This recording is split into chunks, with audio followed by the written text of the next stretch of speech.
Hi నమస్తే నేను మీ Nandini welcome back to Nandini Ramesh world. ఈరోజు మనం చాలా స్పెషల్ స్నాక్ ప్రిపేర్ చేద్దాం. కర్రీ పఫ్, అది కూడా 2 డిఫరెంట్ స్టైల్లో, ఓవెన్ లేకుండా సింపుల్గా ఇంట్లోనే క్రిస్పీగా ఫ్లెకీగా ఎలా చేద్దామో చూద్దాం. Sand bake versus oil fry, 2 variations, 2 కూడా పెర్ఫెక్ట్ టీ టైప్ స్నాక్. పార్టీకి, ఈవినింగ్ క్రావింగ్కి సూపర్ టేస్టీ ఆప్షన్. ఈ వీడియోలో నేను స్టెప్ బై స్టెప్ చెప్తాను. డో ఎలా రెడీ చేయాలి, కర్రీ ఫిల్లింగ్ ఎలా టేస్టీగా తయారు చేసుకోవాలో, ఇంకా 2 మెథడ్స్లో ఏది బెస్ట్ క్రిస్పీ అండ్ లైట్గా వస్తుందో కంపేర్ చేద్దాం. వీడియోని ఎండ్ వరకు చూడండి. మీకు మధ్యలో ఒక స్మాల్ టిప్ కూడా ఉంటుంది. పఫ్స్ మార్కెట్లో కొన్న వాటికంటే ఇంకా బాగా ఫ్లెక్కీగా అనేది వస్తాయి. చూడండి మనకి ఎంత బాగా క్రిస్పీగా అనేది ఉందో. ప్రాసెస్ స్టార్ట్ చేసే ముందు ఇంకెవరైనా సబ్స్క్రైబ్ చేయకపోతే సబ్స్క్రైబ్ చేయండి. So let's get started. First ఒక బౌల్ తీసుకొని 1 కప్పు వరకు మైదా పిండి తీసుకోవాలి. ఇప్పుడు ఇందులోని 1 స్పూన్ బటర్ కూడా యాడ్ చేసుకొని, టేస్ట్కి సరిపడినంతగా సాల్ట్ కూడా యాడ్ చేసుకొని, ఇదంతా మనం బాగా మిక్స్ చేసుకోవాలి. మీరు బటర్కు బదులుగా నెయ్యి కానీ నూనె కానీ వేసుకోవచ్చు. ఇదంతా మనం బాగా కలుపుకోవాలి. మనకి చూడండి పిండి అనేది ఈ టెక్స్చర్ అనేది వచ్చేంత వరకు మనం కలుపుకోవాలి. ఒకవేళ మీకు ఈ టెక్స్చర్ కానీ రాకపోతే ఇందులో 1 స్పూన్ నెయ్యి కానీ గీ కానీ యాడ్ చేసుకొని కలుపుకోవాలి. ఇప్పుడు మనం కొంచెం కొంచెంగా వాటర్ అనేది యాడ్ చేసుకోవాలి. వాటర్ మనకి కోల్డ్ వాటర్ అనేది యాడ్ చేసుకుంటే పిండి స్టిఫ్గా ఉంటుంది. మనం పఫ్స్ చేసుకున్నప్పుడు పిండి స్టిఫ్గా ఉంటేనే పఫ్స్ అనేవి మనకు బాగా వస్తాయి. ఇప్పుడు ఈ పిండిని మనం 1/2 అవర్ పాటు మూత పెట్టి పక్కన పెట్టేసుకుందాం. 1/2 అవర్ తర్వాత మనం పిండిని అనేది కొంచెం నీట్ చేసుకొని, దీని మీద మనం కొంచెం మైదా పిండి అనేది వేసుకుంటూ ఇది బాగా ఒత్తుకోవాలి. ఇది మనం ఓవెల్ షేప్ కానీ రెక్టాంగిల్ షేప్లో కానీ చేసుకోవచ్చు. నేను ఓవెల్ షేప్లో అనేది చేసుకుంటున్నాను. ఇది మనం బాగా ఓవెల్ షేప్లో బాగా స్ప్రెడ్ చేసిన తర్వాత ఇందులో నేను 30 గ్రామ్స్ బటర్ అనేది ఇది మొత్తం స్ప్రెడ్ చేస్తున్నాను. మీరు బటర్కు బదులుగా నెయ్యి, మైదా పిండి కలిపిన టెక్స్చర్ కానీ లేదంటే కార్న్ఫ్లోర్ కూడా మిక్స్ చేసుకున్న టెక్స్చర్ కానీ అప్లై చేసుకోవచ్చు. ఇలా అప్లై చేసుకున్న తర్వాత మనం దీన్ని 2 సైడ్స్ కూడా ఇలా మధ్యలోకి పెట్టుకొని ఇలా బుక్ షేప్లో అనేది మనం ఫోల్డ్ చేసుకోవాలి. ఇలా ఫోల్డ్ చేసుకున్న దాని మీద కొంచెం మైదా పిండి అనేది వేసుకొని కొంచెం ఇలా ప్రెస్ చేసుకొని మనం దీన్ని ఒక 20 మినిట్స్ అనేది ఒక ప్లేట్ కానీ ట్రే కానీ తీసుకొని ఇందులో కొంచెం పొడి మైదా పిండి అనేది వేసుకొని ఈ డో ఫ్రిడ్జ్లో పెట్టుకోవాలి. ఈలోపు మనం స్టఫింగ్ కావాల్సిన వెజిటేబుల్స్ అన్నీ కట్ చేసేసుకుందాం. నేను ఒక మీడియం సైజ్ ఆనియన్, ఒక చిల్లీ, ఒక క్యారెట్, ఒక క్యాప్సికమ్ కూడా ఇలా కట్ చేసుకొని పక్కన పెట్టుకున్నాను. 2 బంగాళదుంపలు అనేవి ఉడికించుకొని ఇలా స్మాష్ చేసుకొని పక్కన పెట్టుకోవాలి. 2 స్పూన్స్ పచ్చి బఠానీ కూడా తీసుకోవాలి. 20 మినిట్స్ తర్వాత మనకు డో అనేది కొంచెం స్టిఫ్గా అనేది తయారవుతుంది. దీన్ని మళ్ళీ మనం కొంచెం మైదాపిండి వేసుకొని మళ్ళీ కొంచెం ఓవెల్ షేప్లో అనేది పొడవుగా ఒత్తుకుంటూ ఉండాలి. పఫ్స్ అనేవి ఫ్లెకీగా రావడం కోసం మనం ఇలా 3 టైమ్స్ అనేది బటర్ అనేది అప్లై చేసుకుంటూ ప్రతిసారి ఒక 20 మినిట్స్ అనేది ఫ్రిడ్జ్లో పెట్టుకొని తీసుకుంటూ ఉండాలి. నాకు కొంచెం టైం సరిపోక నేను ఒకసారి అనేది బటర్ అప్లై చేశాను. కానీ మీరు 3 టైమ్స్ అనేది బటర్ అప్లై చేసుకొని ఫ్రిడ్జ్లో అనేది స్టోర్ చేసుకోండి. మనం బటర్ అనేది 3 టైమ్స్ అనేది అప్లై చేసి ఫ్రిడ్జ్లో ఒక 20 మినిట్స్ స్టోర్ చేస్తే మనకు పఫ్స్ అనేవి బాగా ఫ్లెక్కీగా అనేది వస్తాయి. సెకండ్ టైం కూడా ఫ్రిడ్జ్లో స్టోర్ చేసుకోవాలి. ఈలోపు మనం స్టఫింగ్ కోసం స్టవ్ వెలిగించి ప్యాన్ పెట్టుకొని ఇందులో ఒక 2 స్పూన్స్ ఆయిల్ అనేది వేసుకోవాలి. ఇప్పుడు ఇందులో కొంచెం జీలకర్ర, ఒక మీడియం సైజ్ ఆనియన్ కూడా కట్ చేసి వేసుకోవాలి.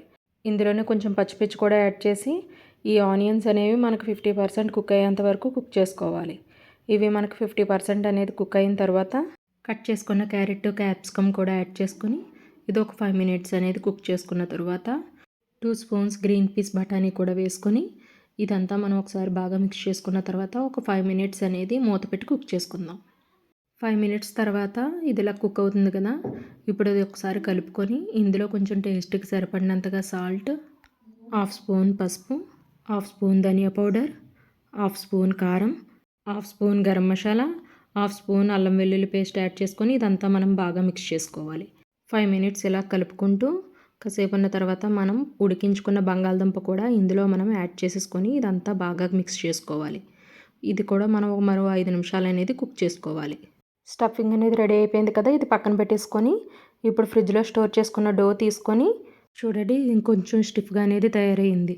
మీకు ఒక టిప్ చెప్తానన్నాను కదా, మనకు పఫ్స్ అనేవి క్రిస్పీగా లేయర్గా పర్ఫెక్ట్గా రావాలంటే డో ప్రిపేర్ చేశాక మినిమం 30 మినిట్స్ అనేది రెస్ట్ ఇవ్వాలి. అలా రెస్ట్ ఇచ్చినప్పుడు మైదాలో బటర్ అనేది అబ్జర్వ్ అయ్యి బేక్ చేసినా లేదా ఫ్రై చేసిన పఫ్స్ అనేవి క్రిస్పీగా ఫ్లెక్కీగా అనేది వస్తాయి. థర్డ్ టైం కూడా ఇలా బుక్ షేప్లో అనేది ఫోల్డ్ చేసుకుంటూ ఫ్రిడ్జ్లో మరో 20 మినిట్స్ అనేది స్టోర్ చేసుకోవాలి. ఇలా స్టోర్ చేసుకున్నది ఇప్పుడు తీసుకొని మనం దీని ఎడ్జెస్ అనేవి స్క్వేర్ షేప్ వచ్చేలాగా మనం కట్ చేసుకోవాలి. నేను ఇంకా వేస్ట్ చేయడం ఇష్టం లేక దీన్ని ఇలా అడ్జస్ట్ చేసేస్తున్నాను. కావాలంటే మీరు కట్ చేసేసుకోవచ్చు. ఇప్పుడు దీన్ని నేను 3 పార్ట్స్ కింద డివైడ్ చేస్తున్నాను. ఇలా కట్ చేసుకున్న తర్వాత చూడండి, దీనిలో మనకి లేయర్స్ అనేది ఎలా ఫామ్ అయ్యాయో. మీరు 3 టైమ్స్ కూడా బటర్ అప్లై చేసుకొని ప్రతిసారి 20 మినిట్స్ అనేది ఫ్రిడ్జ్లో స్టోర్ చేసుకుంటే ఇంకా బాగా లేయర్స్ అనేవి ఫామ్ అవుతాయి. ఇప్పుడు ఇందులో ఒక పార్ట్ తీసుకొని కొంచెం మైదా పిండి వేసుకొని ఇది లైట్గా అనేది ప్రెస్ చేసుకోవాలి. ఇప్పుడు దీన్ని నేను 4 పార్ట్స్ కింద అనేది డివైడ్ చేశాను. ఇప్పుడు ప్రిపేర్ చేసుకున్న స్టఫింగ్ అనేది మనం ఒక్కొక్క దాంట్లో అనేది పెట్టుకొని ఇది మనకు నచ్చిన షేప్లో అనేది ఫోల్డ్ చేసుకోవాలి. ఇలా ఫోల్డ్ చేసుకున్నవన్నీ మనం పక్కన పెట్టేసుకొని శాండ్లో అనేది బేక్ చేయడం కోసం ఒక అల్యూమినియం ప్లేట్ అనేది తీసుకొని దీని చుట్టూరు కొంచెం ఆయిల్ అనేది వేసుకోవాలి. ఇప్పుడు ఇందు మీద కొంచెం మైదాపిండి అనేది చల్లుకొని పఫ్స్ పెట్టుకొని ఇందు మీద మనం కొంచెం ఆయిల్ అనేది స్ప్రెడ్ చేసుకోవాలి.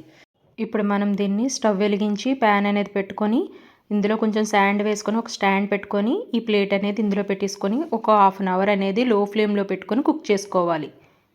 ఇది కుక్ అయ్యేలోపు మనకి సెకండ్ పార్ట్ అనేది తీసుకొని అది కూడా మనం కొంచెం స్ప్రెడ్ చేసుకొని ఇందులో 4 పార్ట్స్ కింద డివైడ్ చేసుకొని ఇలాగ స్టఫింగ్ అనేది పెట్టుకోవాలి. దీన్ని వేరే షేప్లో అనేది నేను ఫోల్డ్ చేస్తున్నాను. ఒక పార్ట్ని మీకు శాండ్లో బేక్ చేయడం చూపించాను కదా, మిగిలిన 2 పార్ట్స్ని ఆయిల్లో అనేది ఫ్రై చేసి చూపిస్తాను. ఫోల్డ్ చేసినవన్నీ పక్కన పెట్టుకొని ఈ లోపు మనం శాండ్లో బేక్ చేసింది అనేది ఒకవైపు అనేది టర్న్ చేసుకోవాలి. చూడండి, అన్నీ కూడా ఇలా టర్న్ చేసేసుకొని మనం ఇప్పుడు మూత పెట్టుకొని మళ్ళీ రెండో సైడ్ అనేది బేక్ అయ్యేలోపు స్టఫ్ చేసి పెట్టుకున్నవన్నీ ఆయిల్లో అనేది డీప్ ఫ్రై చేసుకుందాం. ఇప్పుడు స్టవ్ వెలిగించి ప్యాన్ అనేది పెట్టుకొని ఇందులో మనం డీప్ ఫ్రైకి సరిపడా ఆయిల్ అనేది హీట్ చేసుకోవాలి.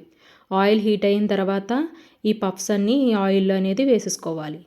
ఇవి మనం రెండు వైపులా అనేది టర్న్ చేసుకుంటూ గోల్డెన్ బ్రౌన్ కలర్ వచ్చేంత వరకు ఫ్రై చేసుకోవాలి.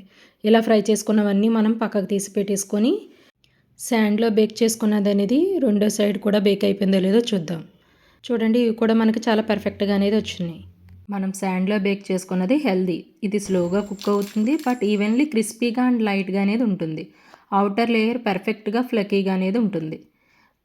ఆయిల్లో ఫ్రై చేసుకున్నదైతే క్రిస్పీగా ఉంటుంది అండ్ గోల్డెన్ కలర్ కూడా ఫాస్ట్గా వస్తుంది. అవుట్ సైడ్ క్రంచీగా, ఇన్సైడ్ సాఫ్ట్గా అనేది ఉంటుంది. టేస్ట్ రెస్టారెంట్ స్టైల్ ఉంటుంది. హెల్దీ పాయింట్ ఆఫ్ వ్యూలో అయితే శాండ్ బేక్ బెస్ట్. లేదు అంటే మీకు టేస్ట్ ఇన్స్టెంట్గా క్రిస్పీనెస్గా కావాలంటే ఆయిల్ ఫ్రై బెస్ట్. ఇది మీరు కూడా ట్రై చేసి ఎలా వచ్చిందన్నది కామెంట్ చేయండి.